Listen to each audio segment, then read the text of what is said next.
Chapter 10, 11:35 a.m. Lunch. I decided against walking through the front doors of the school for obvious reasons. If anyone had stopped to ask what I was doing, I knew I'd buckle and act super suspicious. I guess a backpack with $3,000 will do that to you. Instead, I walked to the doors of the cafeteria. Coincidentally, they were next to the gym doors, so the trek wasn't that far. The cafeteria was bustling with activity as kids walked to their tables with trays filled with gross food. I could see Zoe at a table with her friends. Emily was right next to her. Braden was sitting alone at a table nearest the door. Once I snuck in, I immediately dashed to the seat across from him. He looked up from his tray. "Where's your food?" I continued to scan the room for Wyatt. Not so hungry. Braden took a bite of his mashed potatoes. "What's with the backpack?" "You know," I said, still keeping an eye out. I couldn't see Wyatt anywhere. "Sometimes I like to just carry my bag around." With a mouthful of food, Braden spoke, pointing his fork at the bag. "That's not your bag, dummy. That's Zoe's." "What?"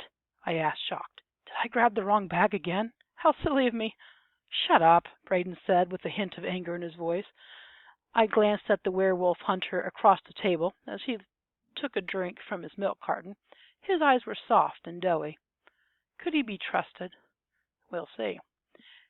"This bag is filled with the money from the food drive." Braden spit out his milk, spraying across the table and my face. He punched at his chest as he coughed out the words, "Are you serious?" I wiped the milk off of my cheeks. "Yes, keep it down, will ya?" "Did you steal that money?" He leaned over and whispered. "No, but I have it now," I replied. "This is Zoe's bag, and I'm supposed to take it to the office. Wyatt wants to frame her for stealing the money, so she'll get in trouble." "In trouble is what she'll wish she got in, more than likely." "She'll get in dead meat." "I know," I said, "and I don't know what to do."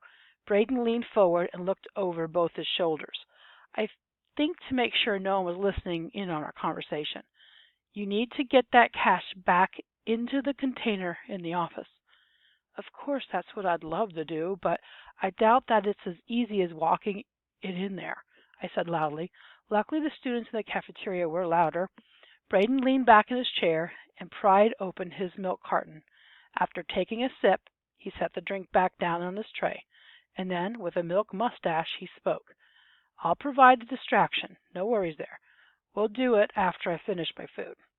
"I hope you know what you're doing," I said genuinely, feeling a glimmer of hope for the first time since I found the money. He nodded as he finished his meal.